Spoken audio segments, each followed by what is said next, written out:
Obviously, I got it. I bought mine from Amazon, so it's not like Right. But Yeah, that reminds there was a product like that I remember hearing on a podcast. Someone sponsored it. It was on Amazon. I can't remember the name of it now. It's like not ambrosia, but it's something like that. But anyway, was it that's like a Bluebird Botanicals? I don't remember. It is a something like that. I can't remember what it's called. That's one.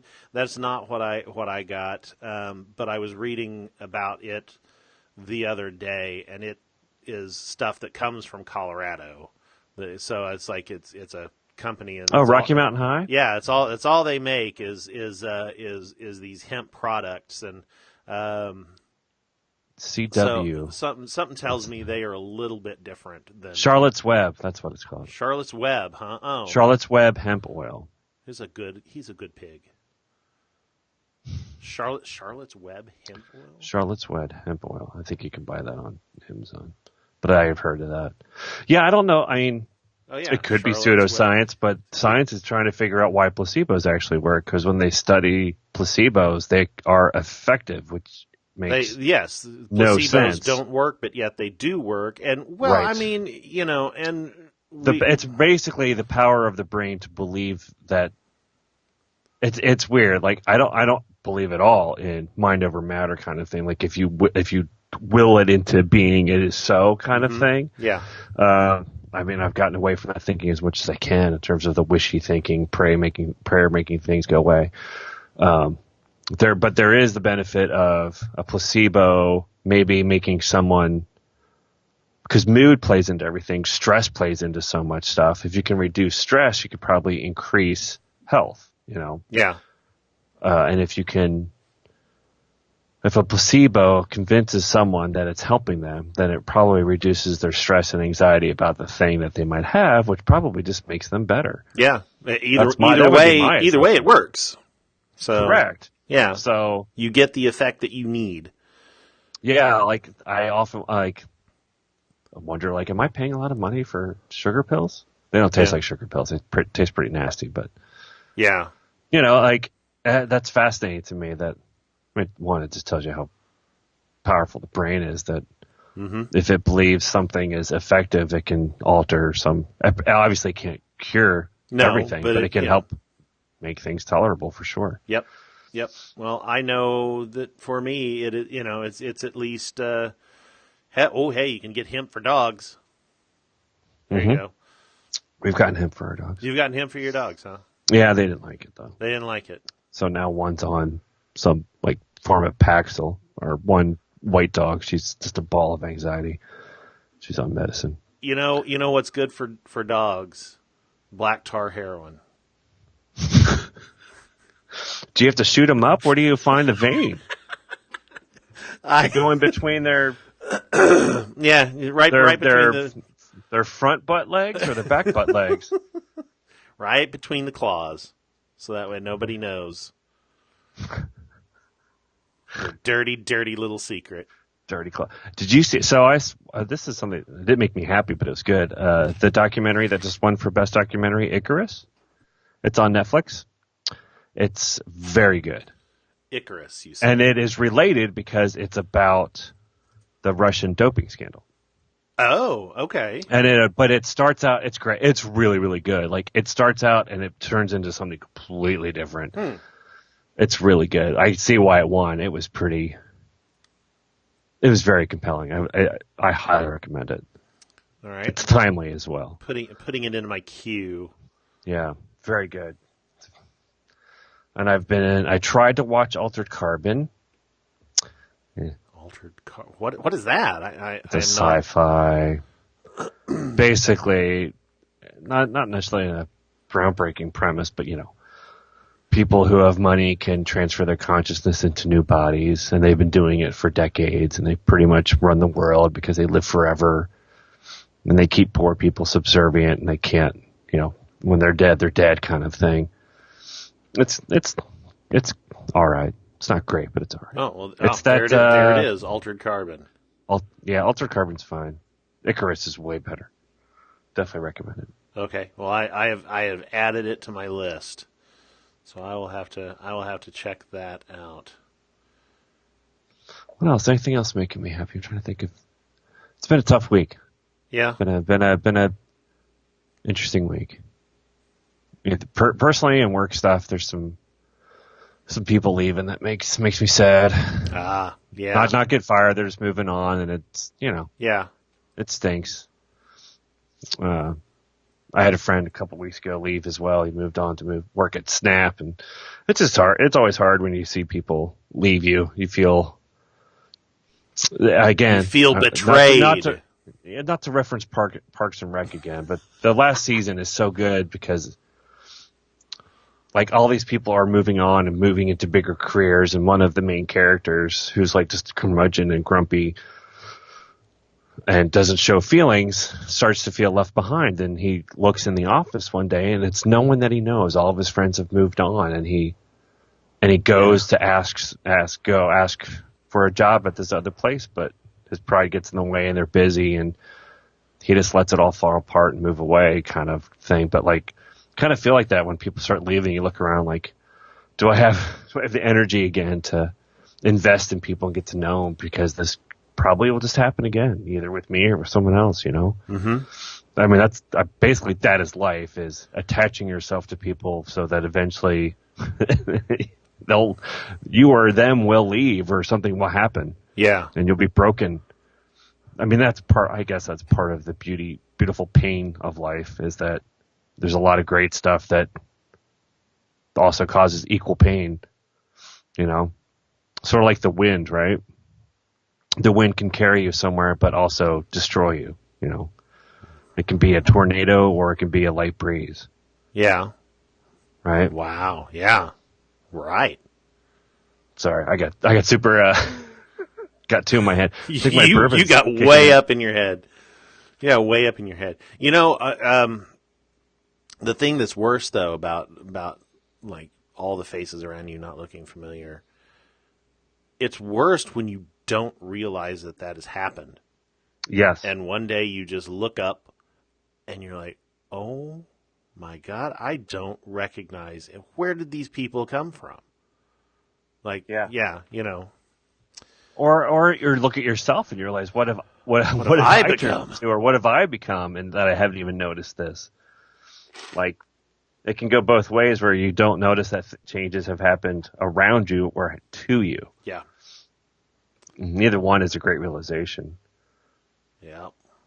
Nor is it, I don't know that not realizing it's any worse than realizing it as it's happening.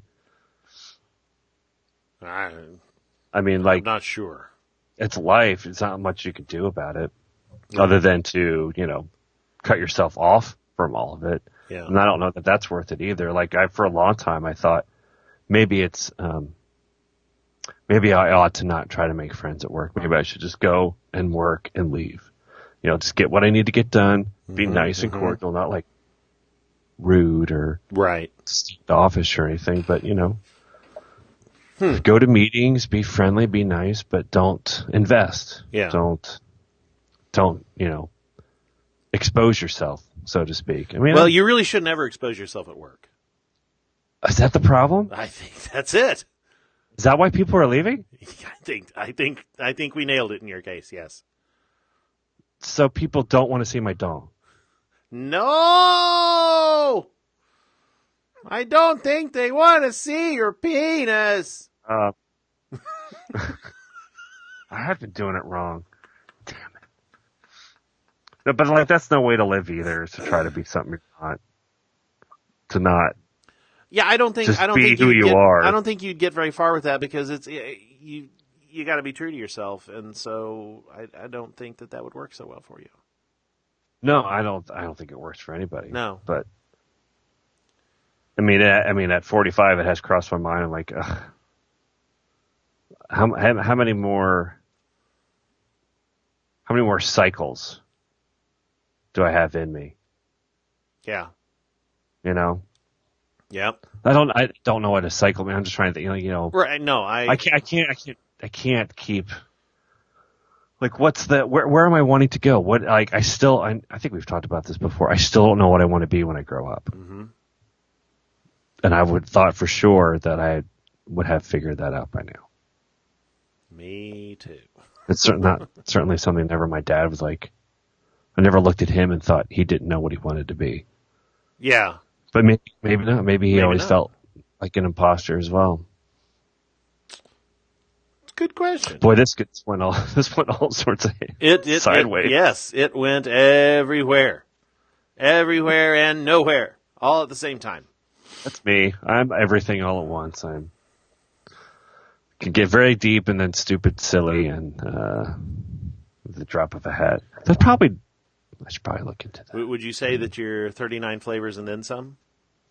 No, would never. Who would say that? That's a horrible thing to say.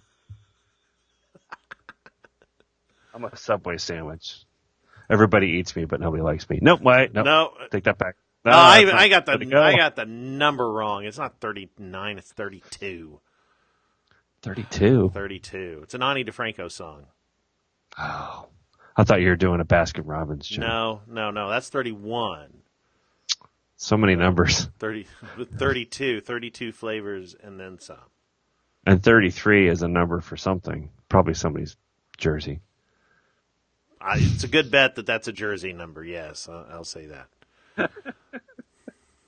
Okay. Spring. It is spring. Yeah. So have you? I don't have any thoughts for a guest yet. Any thoughts for guests? I can make a list. Yeah. Depends on who we want to reach out to. If we want it to be related to creativity and dealing with anxiety or depression, or go broad, just like someone that we think is cool. But I would assume, I would always just throw it out there, like, hey, if you're a person in the creative field and you deal with anxiety and depression, we'd love to have you on the show. That kind of thing. Yeah. And then kind of vet what comes in. I know Marilyn Mann definitely deals with anxiety. Yeah. I know there's got to be others. I can't imagine that there's a creative out there that doesn't. I kind of feel like it's part of the bundle. Mm-hmm. I just do. Yeah. That you're creative, that's because you think a lot and you care a lot. And when those things come together, things get real anxious-y. Yep. Yeah, that's true. Yeah, I could, I hadn't really thought about that, but yeah, God, it's been years since I've talked to anyone. He's up there. Yeah. I'm sure Montero does. I don't know. I'm trying to think of people that have a pool. Montero would probably talk. Yeah. There's all sorts of people. Yeah. Okay. Well, I'll start. Get on the topic toilet. Throw some names in. I'll throw some names in, and we'll figure out where to go from there. Yeah. All right. We can ask them. I like the idea of. I was trying to do that this time, but like, ask them like, what's your go-to sad song? What's your go-to sad movie? That kind of thing. Just like get the pop culture to help get people to. Yep. Kind of get a feel of the kind of person they are when they can talk about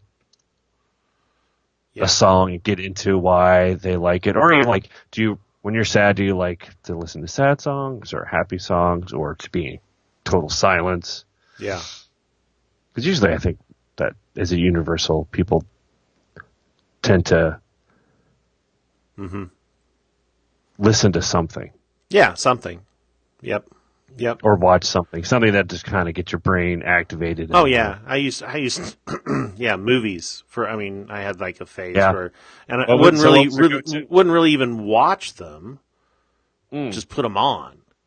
Right. So you didn't. Was it the same kind of movies, or was it just anything? It was sometimes just like the same 3 movies over and over, and like right now, one for sure was Swingers. Shit, there was a time where I probably watched that movie at least twice a week. Wow. Yeah. And it wouldn't be, and like I said, it's not necessarily that I would sit down and intentionally watch it. Sure. But You'd have it on if you're I'd going have to it on. bed or Yeah, whatever. I'd have it on Yeah. at least twice a week. Sure. Is that would that still be true for you? Swingers? It's been a really, really long time since I've revisited that movie. I would have to watch it again and tell you if it still holds up for me. But I know that that in the late '90s, early aughts, it was that was definitely. Gosh, what was another one? Do you have anything now? Movies? Or you still have time? No. Yeah, like a go-to. Like I don't want to think about anything. I just want to put this on and. That's usually TV shows of some sort now. I mean, that's Okay. Yeah, that still works. That's Outrageous Acts of Science. That was on before I came downstairs tonight. So it's like mostly stuff that's on the Science Channel. So and again, it kind of is a seasonal thing, and it's not a constant. But I know, so now it might be Outrageous Acts of Science, but then in years prior, it was always How It's Made, or I mean, Yes. and it's just it's on. Not necessarily always watching it with intention, but it's just totally made me remember how much I love How It's Made. I need to start watching How It's Made again. I have a insane fascination with that show. Like, love that show so much. Yeah. I don't like when they switch narrators, though. No. Not a fan. They did. It's usually the same guy, but they switch it up sometimes. I'm like, what? Who? Yeah, this is not. It's a weird continuity. My beef with that show is I do not understand the music for that show. It is, but it so, works. It is so atonal and nonsensical, and it's horrid. Well, and it's like chord progressions that make zero sense. And it's just but somehow music. It's perfect though. Yep. Somehow the show feels like it could be 80 years old and I wouldn't know and I would still watch it over and over again. Mm-hmm. I bet half those episodes are over a decade old. Oh yeah, easily. I think I don't know if you ever watched Mr. Rogers as a kid, but I did, and he used to do those shows, those kind of How It's Made type things, like with crayons. I remember the crayon one vividly. So I think it must tap into that for me, like. As a kid watching how crayons are made, just be like, wow. Yeah. Things are made somewhere. They're not just like there. How It's Made started in 2001. Damn. So it's been around for a while. Yeah, tonight we So you typically turn on TV and you have cable, so you just will watch. Right. Well, basically you don't necessarily make a choice. It's made for you. You just pick a channel. Yeah. Well, yeah, kind of. And it's mostly. I mean, my wife's not a big movie watcher, so movies aren't usually on the table. So that's it's been like that ever since we've been dating and all that stuff. So yeah, it's going to be a TV show of some sort. I watch some sort of a show before bed with my 5-year-old, and we've been watching. We've been using the PBS Kids app on the Apple TV, and I was just noticing tonight that Mr. Rogers' Neighborhood is on there. Oh, nice. So yeah, I'm definitely going to suggest that tomorrow. In place of, I mean, in the other shows, they're all fine and good and everything. They're good shows, especially since he started. We're watching Word World, even though because he's starting to the beginnings of reading. So that's been a good show to watch. But I just want to see some Mr. Rogers. I just want to, Mr. Rogers is my hemp oil. That's the title of the show. That's the title of the show. Yeah, we can get into next week. Speaking of watching shows with your kid, how our 9-year-old is already starting to exhibit depression and anxiety. Yeah.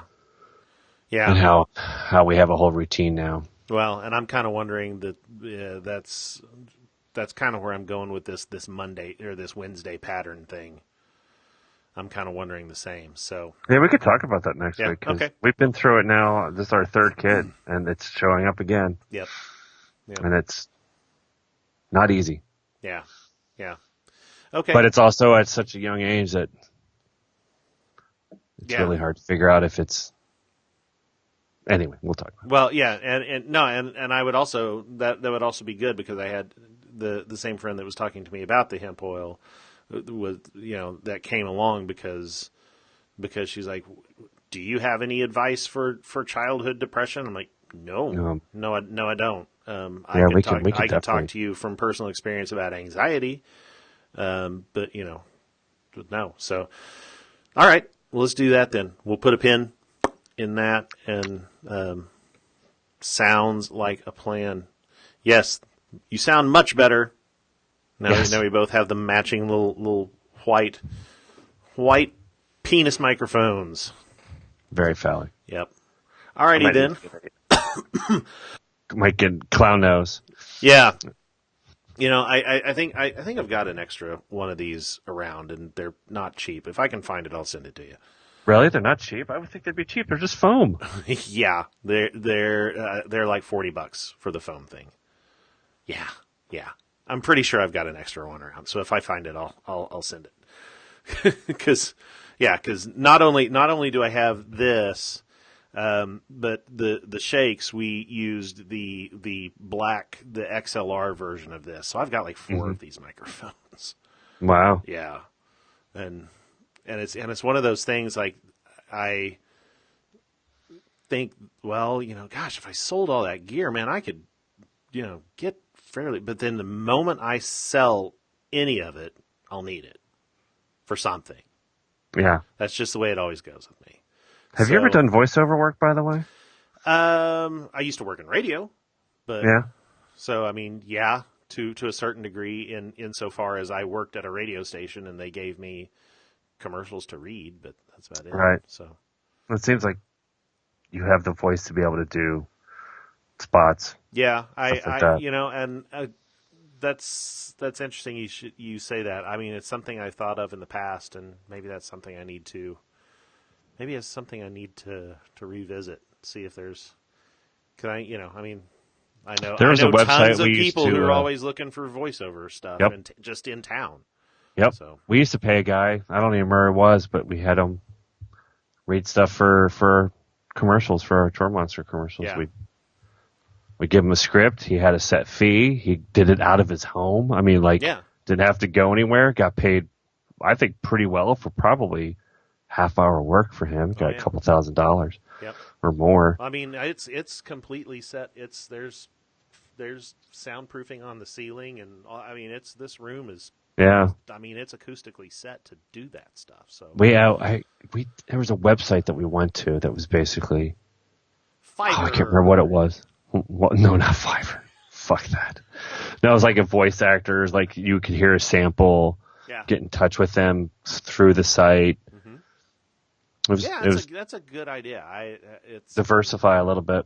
Yeah. You've got a good voice. You got a good tenor to it. Mm-hmm. Like, it's not. No, I mean, overtly, like, it's super deep and action, but it's good and right in that middle range of comfort and secure for. I make you want to feel really good about buying stuff. Hey, wouldn't you feel better if you had a nice snow cone right now? Snow cones are delicious. They're cold. They're comforting. Come buy Snoopy snow cone machine. Yeah. I never had Snoopy. Put that on my list. That's a good. I think I don't think it's a bad idea. I think it's a good idea. You can have experience a little bit too. So. Yep. Yeah, I could probably pretty easily put together a reel to get people to do that. So. So you're writing again too. Started writing. Yeah, that's another thing that we can talk about. Next week, because I plan on having a couple more. Because I've only got the one post, but I've got two cooking in my bowels. Yeah, I used to. So I love writing. I just have a hard time. Like, a lot of people write about certain things or genres, or like they always stick to, I'm writing about design or about design systems or whatever, Like Yeah. I did the parenting thing for a while, which is fun, but I'm not in that space anymore, so it doesn't make sense as much. But now I'm just struggling to find, like, I like writing, but I have no idea what to write about unless it's always just personal and random. Well, and I think I'm struggling with that as well. The advice I got when I decided, oh yeah, I'd better just get back to writing was, just find one facet of something that you're passionate about in design. Go with what you know. Yeah, but, and it doesn't have to be, the whole world of design. And so like I've decided that I'm going to try to, when I write about design, because I've made the pact with myself that if all I do is choose that to write about, then I'm going to write 2 blog posts a year. Yep. Because I will just think, well, everybody else is writing everything, and everybody does it way better and knows way more. Exactly. So I'm just going to kind of write about whatever, and hopefully the fact that I just keep writing will get me to where I write sufficiently about the things that I should be writing, quote, be writing about. And so I am going to kind of, because something that I've thought about a lot whenever I work on projects, and the things that I enjoy the most are websites and projects that are repositories for a gigantic amount of data. And that certainly is a certain kind of beast that it takes a certain set of skills to work. So, for instance, today I'm getting ready to work on a new project for a Boy Scout council here in Missouri, and so I tried to did like a sitemap scrape so I can see what their sitemap is now, and there's like 5,000 pages. Like, why is there 5,000 pages? And just trying, that information has got to go somewhere. Where does it go? And so, and so trying to figure out how to write about getting rid of the information you don't need, and then taking a look at all the huge amounts of information that you do need. How do you make, so let's say you've got 5,000 pages, you somehow manage to whittle it down to 4,000. How do you make those 4,000 pages easily accessible now? So that's kind of where I do that for a company now. I call them UX audits, where I basically go through a section, deep dive into its whatever, all of the features I can think of: accessibility, readability, functionality, design, aesthetics. Does it fit within the patterns that we have currently going on? And then just break it down in terms of improving this. Yeah. We know this is how many people are looking at this. We could get an increase in these kind of conversions, or this kind of, all that kind of stuff. Yeah. So I do that a lot. And I will write about it, but it's all internal. So I can't do anything with those because it's, privacy. So it's, proprietary, if you will. Right. So I'm stuck. Like I do a ton of writing, but it's not for it's not for public consumption. Yeah. It's a little too inside baseball. Yeah. Yeah. So that's where I always get stuck. Like, I don't know what to write anymore. I have theories. I could go into, wanting to write for a long time. I kind of have this theory of design and user experience stuff that I'd like to get into based on traffic and maps. Yeah. Well, get it. Just, one of these days I'll get into it. As Merlin used to say when he used to be a person on the internet, you just have to make the clicking sound with the keyboards until the word, Yeah, just got to do it. Do it and put it out there. That's right. I'm doing it. You do it too. Make it happen. You lazy We're all pig. doing it. We're all doing it. We're all doing it. Just do it. Do it. Just do it. Do Everyone's it. cornholing. What's this thing in the back? Do you have the same? Do you have the Rhodes arm? No, I don't. I don't have that arm. I have a different arm. Right now, this whole thing is on a tripod because Oh, I need to reinstall the arm. Yeah, the arm is great though. it was a whole bundle deal, so I just went That's for it. yeah. You got to do that because if nothing else, I mean, this because if you don't have the little shock cage, Yeah, this microphone's a nightmare. It will pick up every single bump and sound. bang. So Yeah, it's a nice looking mic though. I know I've seen other people or used other places. yeah, So. it is a very popular mic. It's called the Podcaster for a reason because Mm-hmm. it is the choice of Rode, podcasters. Rode or R0D. Rude. Rode. Oh, do you have the Rode? Yes, Oh, Rude. this is the Rode. This is the Rode microphone. Well, Do you like to talk into penis? yeah, I mean microphone. large penis. You got to put your mouth right on top of it. I have two Onto the kinds of Rode penis. penis. There's the white penis and there's a black penis. Depending You, on you what must kind make of connection sure. you like.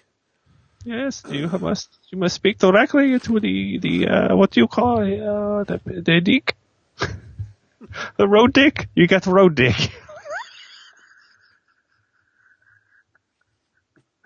Okay. Is that not correct? Is that road dick? Is that right? Oh boy, that went off the rails. Yeah, it did. All right, I'm gonna go. I'm gonna go. I'm gonna go to sleep. Yeah, I'm I gonna. have to get up in 5 hours. Yep. All right. Well, good one. We'll we'll do this again next week. Yeah. All right. All right. Take it easy. Talk to you next week. All right. All right. Bye-bye. Bye. Where's the hang up button on this? Bloop. There it goes. Oh. You know what? I think as fun as these Facebook Lives are, I don't know that we'll do another one next week. Because we get better sound quality when we just get better sound quality when we don't have the video because my computer doesn't have to work so hard. So I don't know. We'll see. But not a lot of people watch, but a few people watch. And thank you to those who do watch. And we will see you guys one way or the other next week.